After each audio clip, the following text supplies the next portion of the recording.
Welcome back to Book Bree and Novel Nest. I'm Bree, and today we're going to talk about why Apple TV's production schedule takes so long. Y'all, we're waiting like 2-3 years for like another season. I don't care, but I do care. So if you're interested in that, stay tuned and feel free to like, comment, and subscribe to this channel for more videos like this. So grab your drinks, grab your snacks, and let's chat. Remember when about 10 to 15 years ago, we had TV show classics that came out consistently every year. We didn't have to worry about a long wait, and we were so excited to see these shows return, like Psych, Monk, Ugly Betty, and Scandal, and we were spoiled. I didn't realize for a time, I thought that's how TV worked. Like each year we would get, you know, a new season, we got renewed unless the show got canceled, and then we were really sad about it. But other shows that we had got renewed and we saw them the following year, right?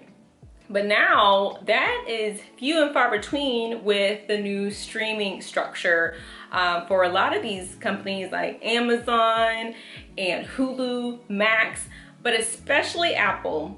They are struggling with this production release schedule, and I hope it changes in the future. But right now, we have some issues here. Think you might have a little bit of a problem here, boo. We're gonna talk about two main things that Apple needs to work on. Number one being their schedule. So, for example, we have the recently critically acclaimed Severance. Now, you would think, like everybody that's been watching Severance and talking about it, you would think it came out last year for season 1. No, season 1 arrived at 2022. What? 2022?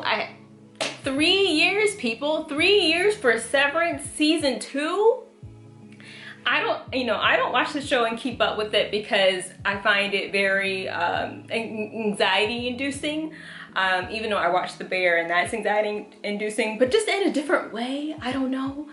But I was feeling for people. I was like, I couldn't believe you're waiting for answers. You're waiting for storylines and characters. Like if you're really invested in, really like the show, and then you have to wait for a long time to get that follow-up. And not only did this happen for Severance, this happened for a lot of Apple TV shows, like Surface. Who here has watched Surface? Who you talking to? Mm-hmm. You! Me. You talking to me. And that season 1 aired in 2022, and we're finally getting season 2 in 2025. Another 3-year gap. Y'all, I was sitting down with my sister and my mom. We watched this, and shout out to my cousin who introduced us to the show. We love it. Love a good mystery, and it's like sleek and stylish, kind of like thriller. But when, I kid you not, when we sat down to watch this and we were watching, like, they're like, here's what you missed on Surface. I had to watch that so intently because I forgot everything. I didn't know who the characters were. I forgot storylines. I completely forgot about the show because it took that long to produce another season. And that's a problem. She's got a point. And unfortunately for Apple, this has consistently happened in other series like The Last Thing He Told Me. When's the last time I thought of that series? Oh, yeah, 2023. New season release is supposed to be, we don't know. Like, there's a big question mark on that. We have no idea when it's gonna come back. The Buccaneers came out in 2023. Finally, it is arriving, I think, in June of this year. We also have Bad Sisters. Okay, that season 2 came out in 2024. Season 3 got renewed. Don't know when it's gonna come out. But Ted Lasso, they finally have renewed for season 4. That's a shocker to us because we thought it was gonna be canceled because they kept saying, no, season 4, no, that's not gonna happen. It's canceled. We're done with the show. And then all of a sudden, they're like, hey, you gotta believe because Ted Lasso's back. I wasn't believing because y'all told me it was canceled. That y'all told me that, you know, it wasn't canceled, but like we were done with the series. Like the book had ended, like, and now you're like, oh, I guess so, because it's doing really well on Apple.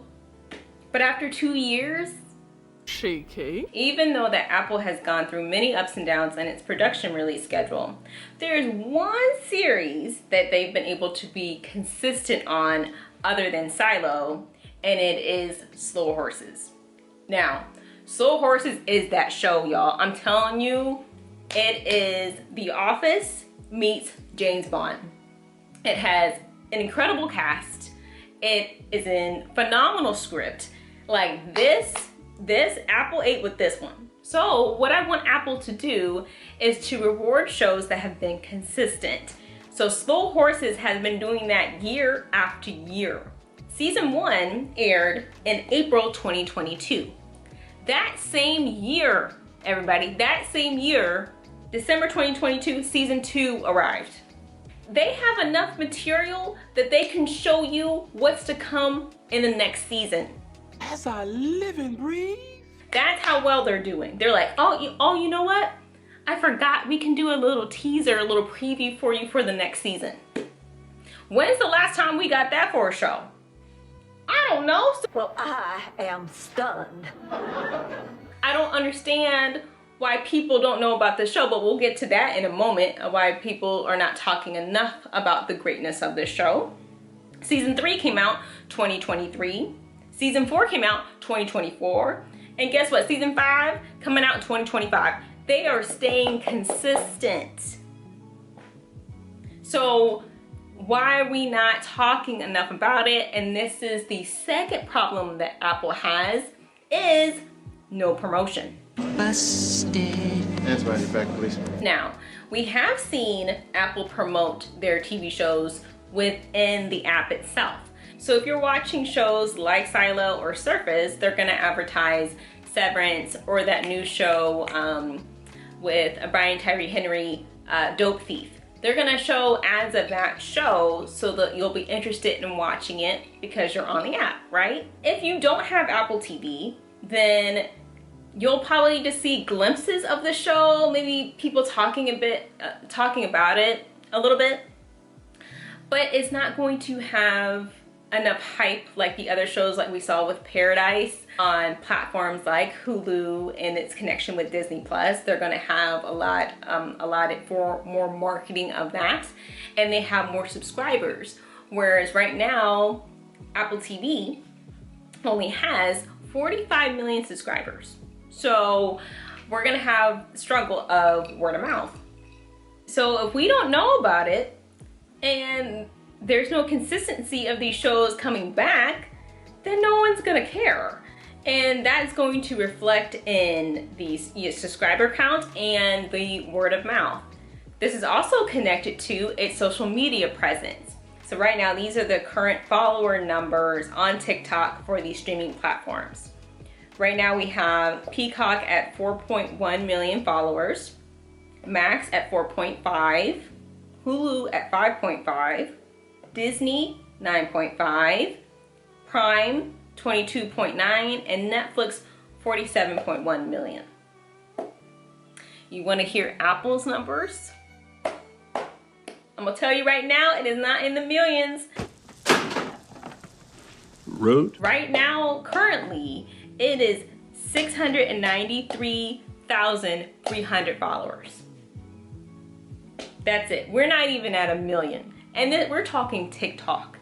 TikTok has so much like influence over a lot of the TV series and movies with fan edits and people recapping shows. This has like a lot of influence that you can share about your series. I looked on the Apple TV page and it's okay, but there's not a lot of traction there because I think they need to take a note from other streaming services where they're doing behind the scenes, TikTok skit or a dance, something like in order to get people to say, hey, who is that? What show are they in? And get interested in that. Instead, it is very produced, it's very formulaic, kind of like we've seen in the past. So they just need to update a little bit, and I think that would cause audiences to say, hey, I might take a chance on that show. However, they do have a bigger presence on Instagram, which Apple TV Instagram followers are 4.5 million followers. Okay, so that's better than right now. Peacock has 1.8, Hulu has 2.2, Max has 3.5. And then they're never gonna beat Netflix, because also Netflix is also international as well. So Netflix US is sitting at 36.2 million followers on Instagram. So we're not gonna expect them to bring in Netflix numbers, no. Now I'm theorizing that Apple TV thinks that they'll have more of its audience that is on Instagram watching their shows. And that's completely fine. But they forget that you're also limiting your audience. For example, you have that new show on Max called The Pit, which is starring Noah Weil, that played John Carter from ER back in the day. You have a ton of ER fans that are watching that show. They're excited about his, return to a medical series. But not only do you have ER fans, you have a new group, a whole audience that has never seen ER, or maybe they didn't watch it while it aired, and they're excited to watch something new. I believe it takes over the course of a day, but it kind of has that feeling where it's like, okay, this is what we're doing next. This is in the here and now. Almost kind of that anxiety-inducing kind of formula, kind of like The Bear. Max was able to promote it on TikTok by using TikTok trends, have people talking about it, doing TV recaps, theories, all these things to promote this word of mouth. And then everybody was like, oh, maybe I should watch The Pit. Same thing, that happened to The Bear. Because think about Severance right now.